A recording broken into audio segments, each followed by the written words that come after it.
Today I thought I would talk about 10 ways that I leverage essential oil spiritual benefits in my daily practice. For those of you who don't know me, my name is Elizabeth Ashley. I am a clinical aromatherapist with over 35 years professional experience, but I'm also a bee shaman and a plant shaman.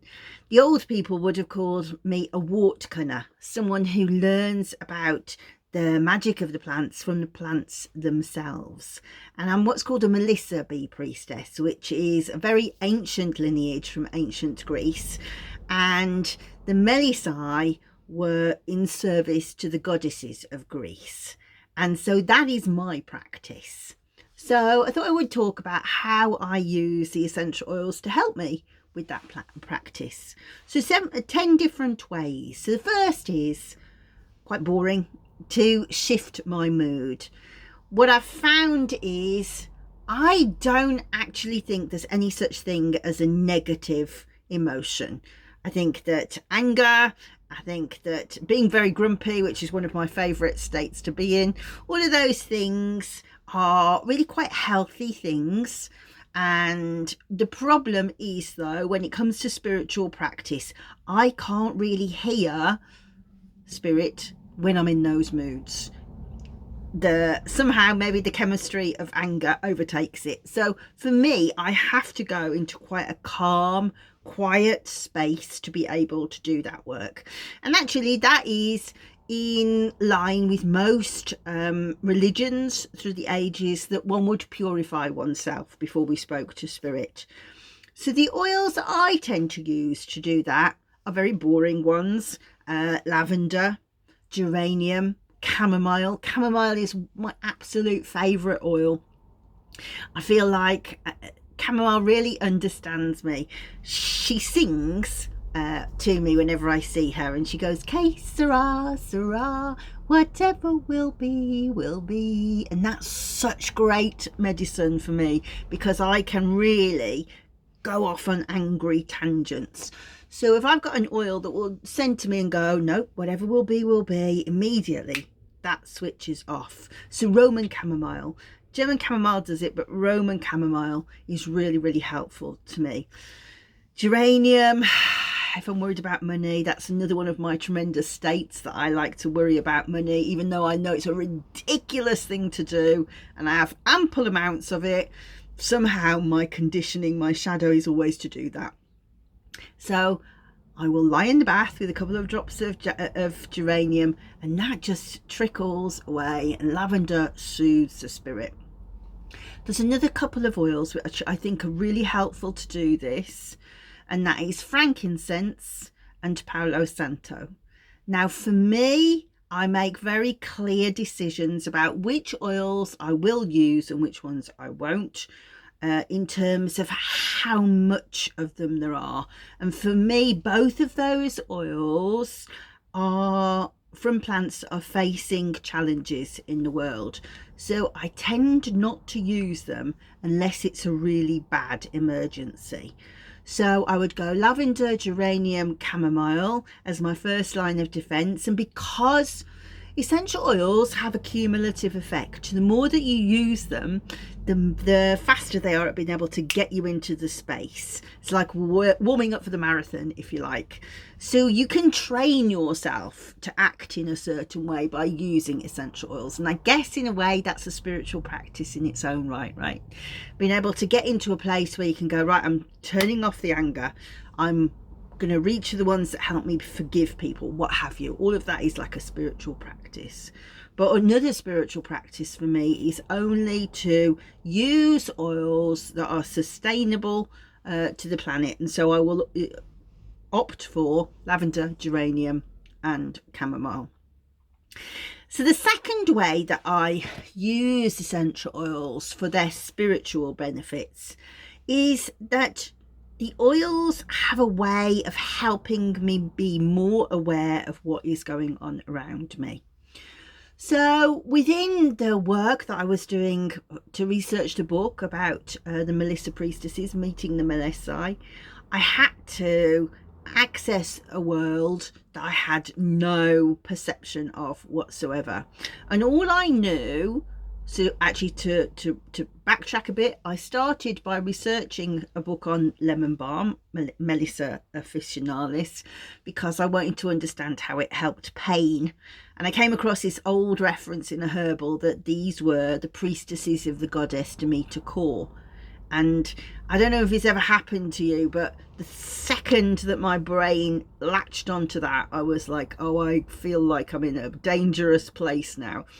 I'm not going to be able to let that go. And that's exactly what happened. So for 4 years, I was really trying to work out, well, what does this mean? Who are these people? What was their function? What did they do?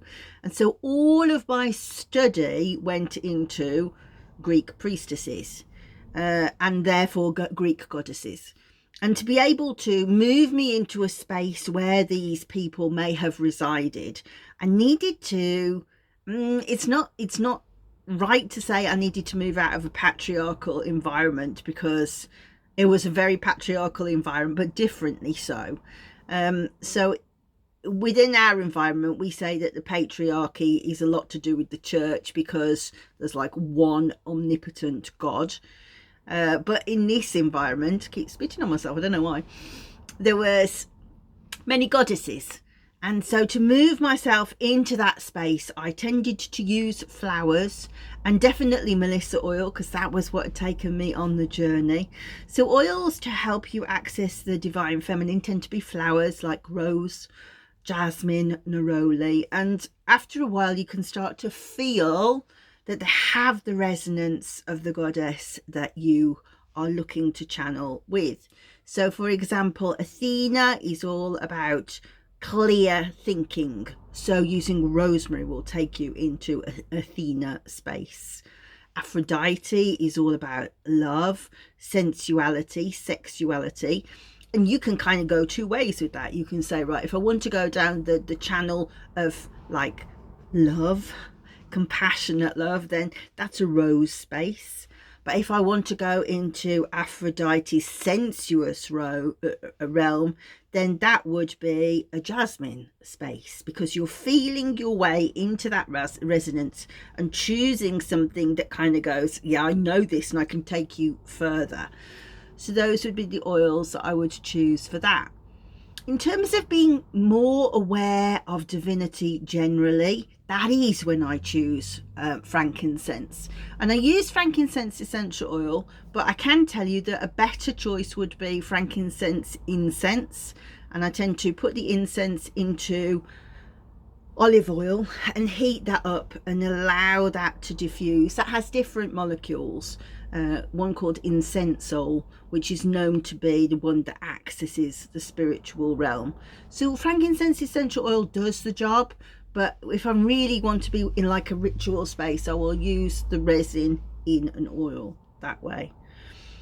Most of my work involves speaking to not only nature but also nature spirits, and some of my strongest guides are ancient Greek nymphs, who also have maybe been priestesses, for example. My main guide is called Empedo.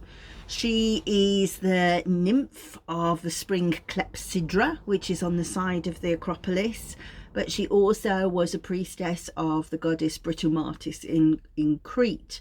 Now actually, I don't really have to do that much work to be able to access Empedo. She's with me all of the time. Hello, love. But when I want to talk to other nymphs or other nature spirits, and I can't quite clock on to how to get in, I do use specific rituals that we were taught in bee shamanism, but an oil that is really good for doing that is cedarwood atlas. Interesting that if you look at Native American medicines, cedar is one of their most important ways of connecting with spirit. But the American cedars aren't what we call cedars. They're not cedrus. They tend to be juniperus, or also thuya or thujas. And we'll talk about those as we go. But all of those groups, the cedrus group, the juniperus group, the thuya group or thuja, all sort of come up through my list, and it's interesting to see how all different cultures have brought them together over time. So as I say, nature spirits, things like elves, brownies, nymphs, like dryads in particular, all speak more clearly with cedarwood. I've also read that nature spirits are attracted to fir, but that's been a recent discovery for me, and I haven't really experimented with that. But I'd love to know if you go down that route and go, oh yeah, fir got me in. The other one that is very good for this is Angelica, and I'll talk about Angelica in a separate situation, but I can tell you that the Sami people, sort of around Lapland, Sweden, Norway, they use or they work with the Angelica plant, Angelica archangelica, by the way, because there's several different ones, Angelica archangelica, as a way of accessing the shamanic realm and the realm of the spirits. Do all of those. So one of the key things that I find difficult when I'm doing this work, and incidentally, I've written 24 books about this, so it might seem like I'm quite, like, I know how to do it like that, but it can be very difficult to do it, and I do find it difficult, but I also find it extremely rewarding, hence why I'm very patient with it and can get very frustrated with the whole thing, but I am persistent and have managed to kind of build quite good frameworks around me. But one of the most difficult aspects of it is if you are inhabiting the 3D world, how can you access what I call non-ordinary reality?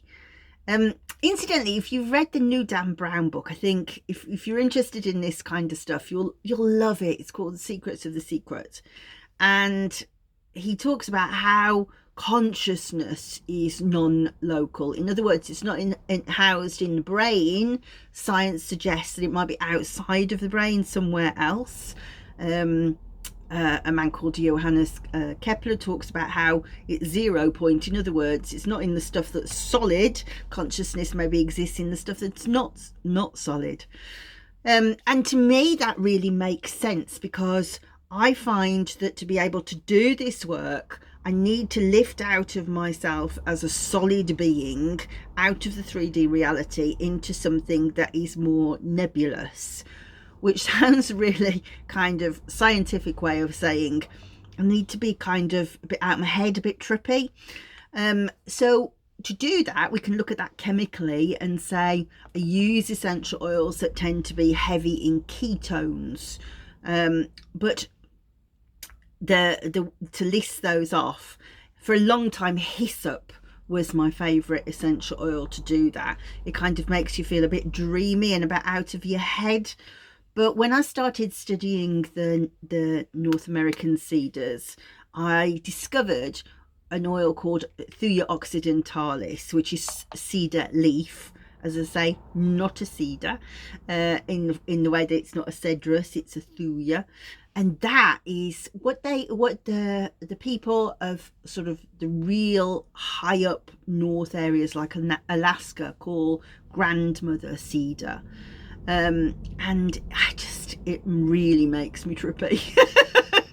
And they work with grandmother cedar to connect with the earth, to get signs from spirit, to allow dreams to come through. They would ask grandmother cedar to bring that through, and that's definitely right. It's definitely right. This is what I call the good stuff.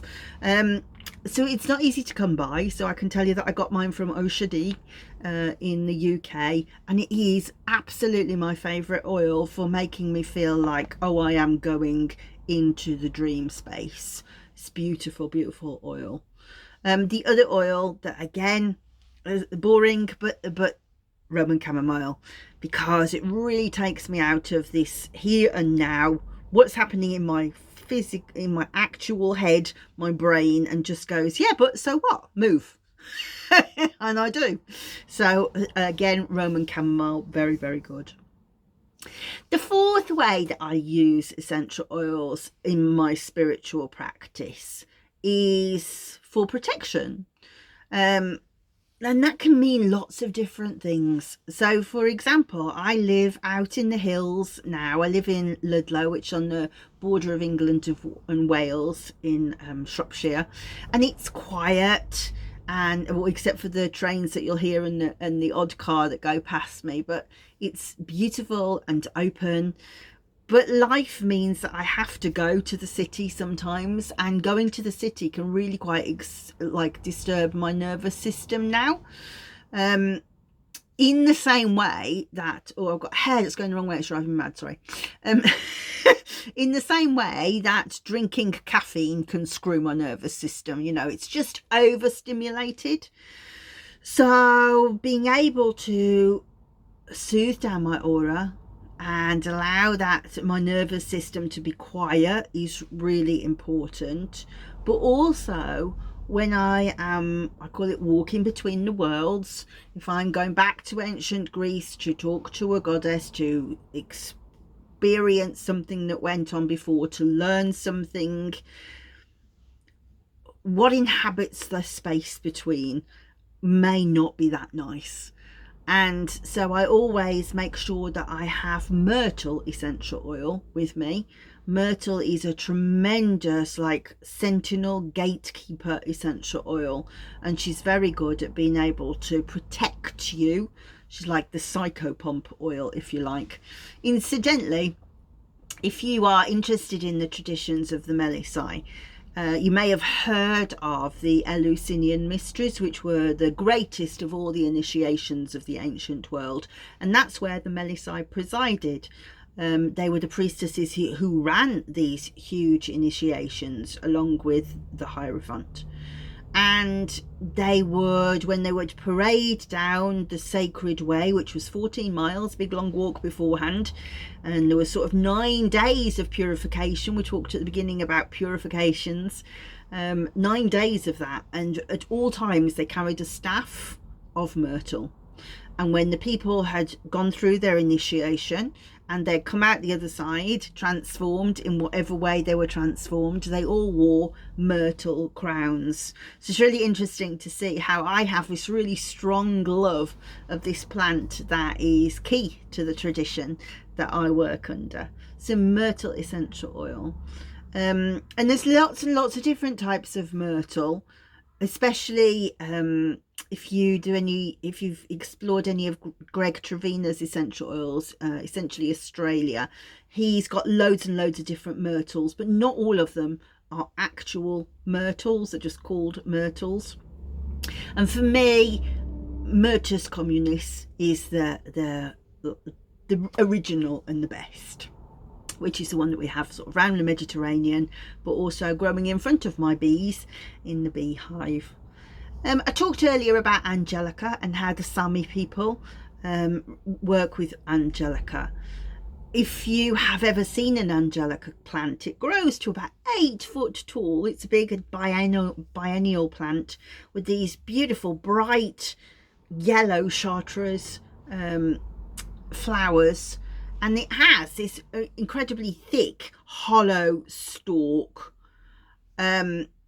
And what they do is it's a biennial plant, and they will cut the stalks from the first year, and the first year plant is called a fadnu, and they'll make a flute from the stalk by putting holes in it, and they can play it. And it's said that this brings the spirits in, and that it also protects when they're in the spirit realm. But also there's another story of how it's associated with the Archangel Michael, and that is probably because it always flowers on the same day, on May the 8th, and that is St. Michael's Day.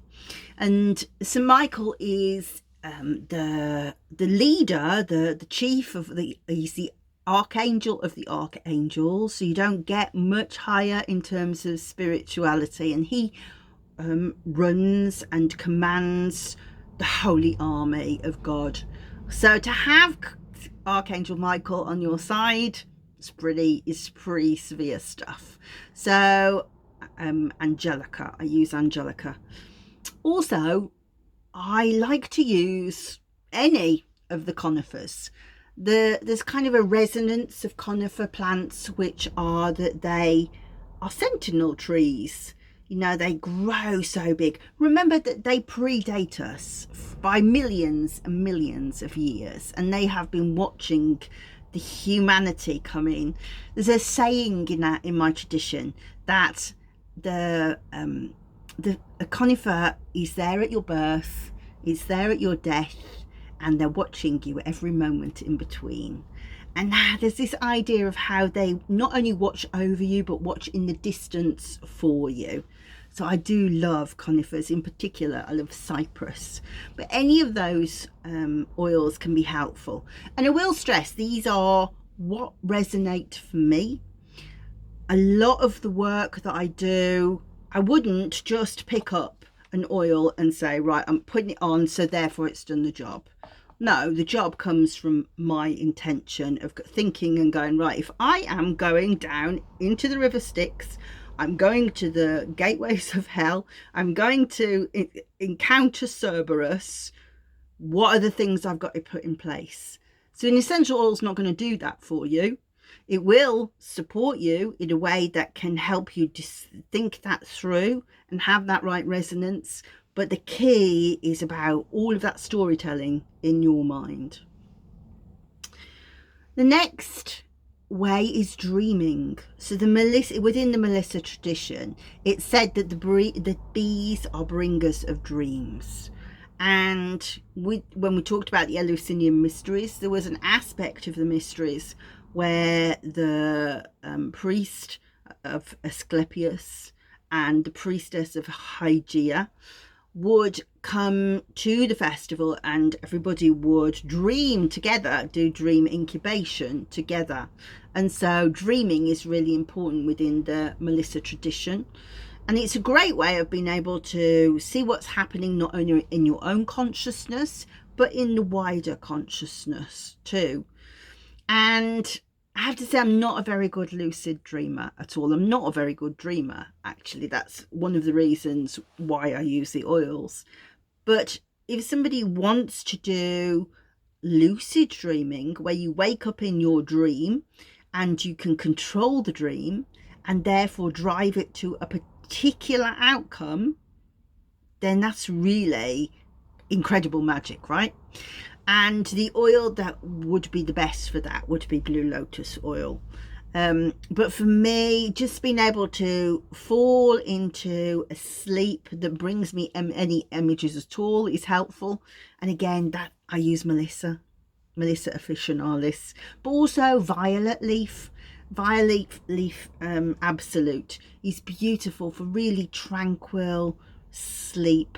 And it's very good if you have had a turbulent day and you've tried to sleep a couple of times and the dreams are not great, and violet leaf really calms all of the etheric bodies and brings the mind into a peaceful space where you can hear spirit and allow the pictures to come in. Incidentally, again, I am talking from my practice, and so I talk about how I hear things. I am clairaudient and clairsentient.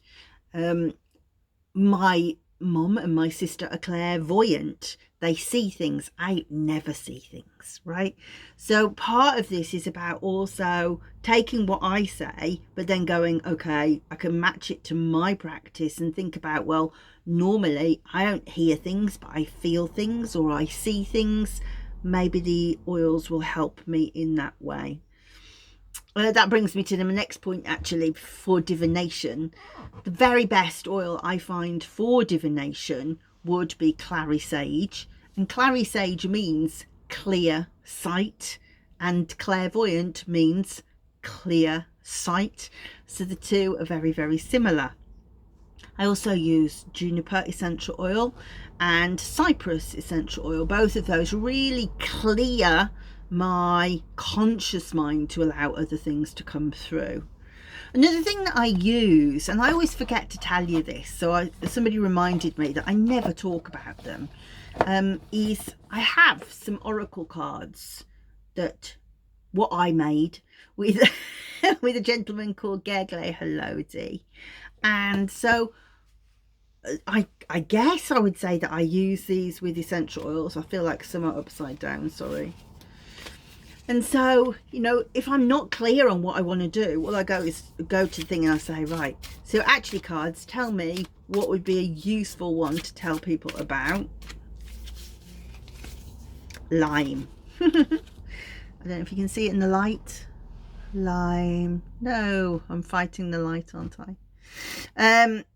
Lime is very good at unraveling, tangling. If you kind of feel like you've got loads of downloads coming through and you're like, oh, I don't know, I've just got to kind of unpick it all. Lime is very good for that. So these are great for that, you know, just going, I don't know how to move forward.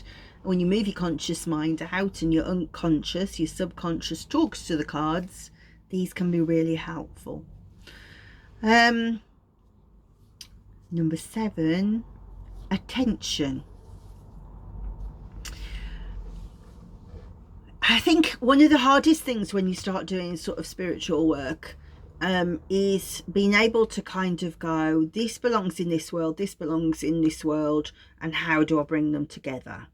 So am I just like picking up random stuff? Does it mean anything at all?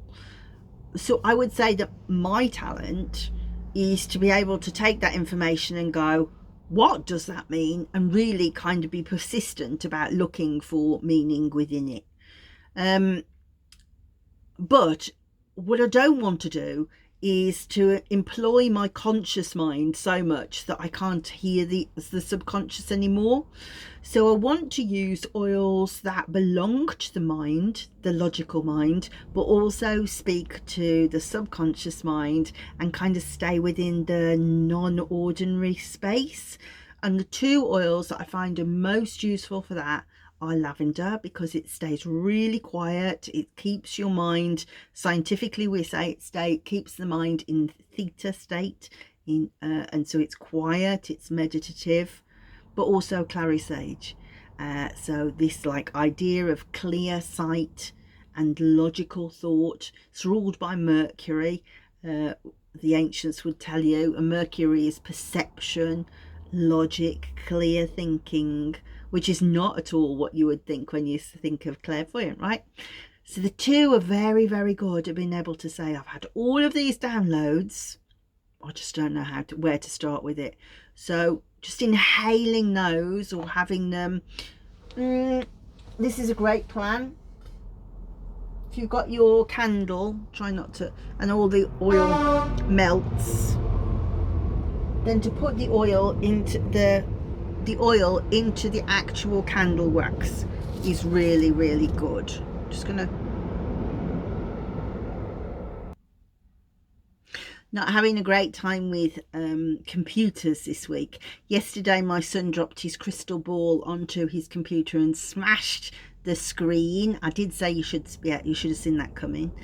But then I've just tilted that forward and melted wax all over my computer, which is not ideal, but there we go.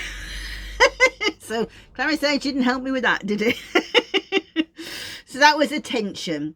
So let's just recap. So number 1 was to shift mood. Number 2 was to become more aware. Number 3 was to loosen me from the 3D world. Number 4 was protection. Number 5 was for dreaming. Number 6 was for divination. Number 7 was for attention. And number 8, courage. I talked about how I set the intention. So it's easier to explain this from a story point of view. That when I was doing the Melissa work, I worked for a good 3.5 years just studying, meditating, doing dream work. I was working every hour God sends, just made myself into a very bad state, really. And then one day I had woken up. I often have a half awake, half sleep state, and all I could see in my head was Beauty and the Beast, and they were tale as old as time. And in the end, it had gone round in my head. I was like, no, I just got to get up. Just can't be doing with this.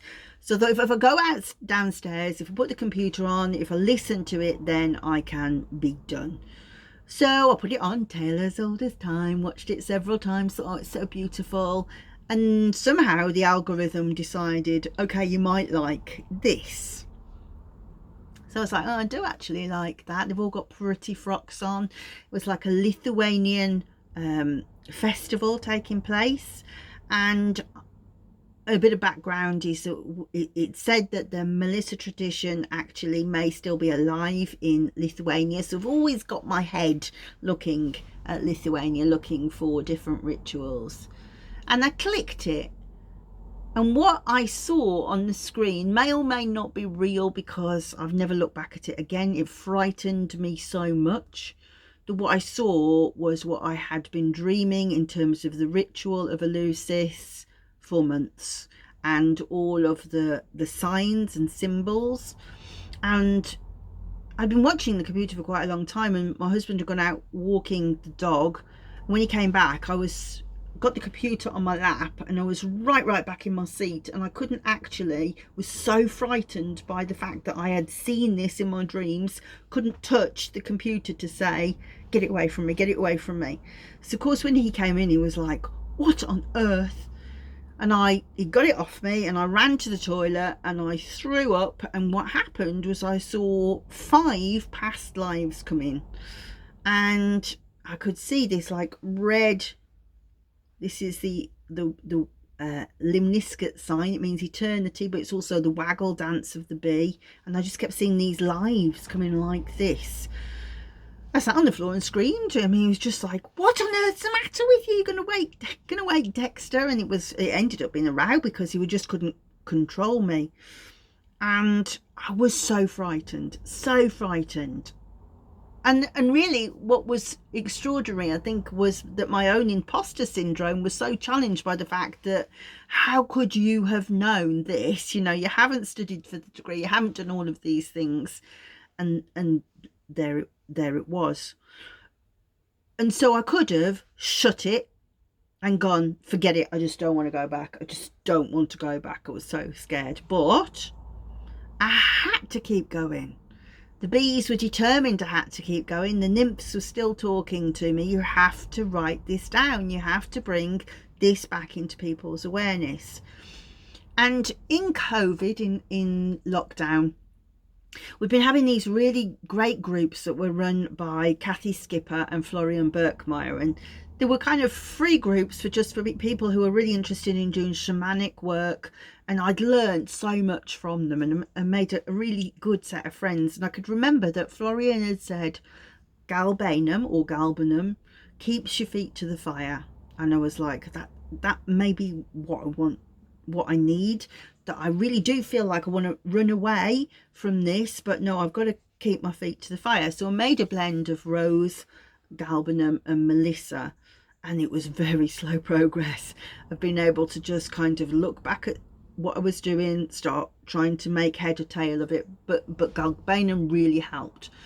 And over the years, I've come to consider it a bit like the oil that I use when I face Cerberus. So when you're going back into the shadow, when you're going back into the underground, and you're going to places which are terrifying, maybe they're belief systems about yourself that you have been taught, or memories that are coming up, and you're just like, it's too much, it's overwhelming. Galbanum is really, really helpful. The other one that I really think is amazing for courage is thyme. People don't really talk about thyme oil as much as they should. If you look at medieval scriptures, it's like a symbol for time. They use it in like chivalry. Ladies used to drop their handkerchief with little sprigs of thyme to give the knights courage. But I think that the oil itself is really good at just going, shh, I know you're frightened, but we're going to do it anyway. And really that's what courage is, right? There's nothing, anybody can do things that they're not frightened of. It's feeling the fear and doing it anyway. So I think that that time is really good for that. And in terms of going to shadow work, or if you are doing Egyptian work and you are looking at the afterlife or the underworld in Greek stuff. And incidentally, even though I live in Celtic lands, I have no Celtic reference at all. But if you were doing work that's about darkness, then thyme, but also marjoram, really good for those kind of things. Number 9, grounding. When you come out of this work, you know, if you should have done really good protection work. You should have done looking, you know, closing down your aura and making sure that you've got your chakras open when you need them and closed afterwards. But when you come back into your body, especially if you're doing really deep work, sometimes you can be right off there. And so oils for grounding me are really helpful. And you know, I don't know if any of you experience this, but I can kind of use AI a bit shamanically and kind of go so far around a conversation that it bears no resemblance to any conversation you could have with anybody in the real world. And then you wake up and you're like, I don't even know where I am, you know, because it's moved my thought processes so much, and then it's like walked me to a place that I had no recollection of. And I think that happens a lot to people, and they don't recognize that that's what's happened. So it's really important to ground yourself after any kind of sort of situation that moves you from who you are now. So any kind of transformation work requires grounding to be able to assimilate it afterwards. So vetiver, patchouli, cedarwood, sandalwood, myrrh, all of those kind of base notes, deep notes, get the energy down, slow the energy down. So yeah, grounding.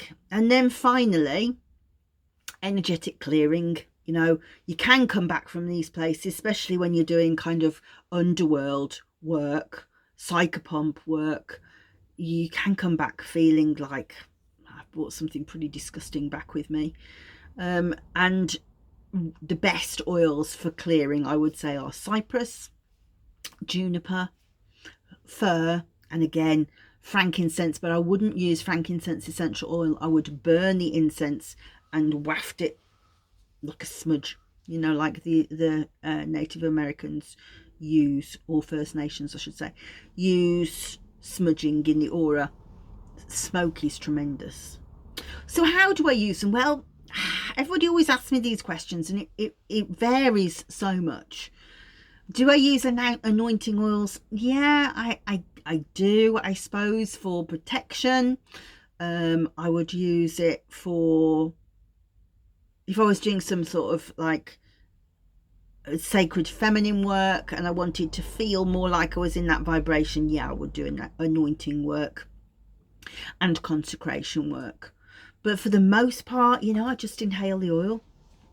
I am not great for oils companies because I don't use very much because it hardly ever comes out of the bottle.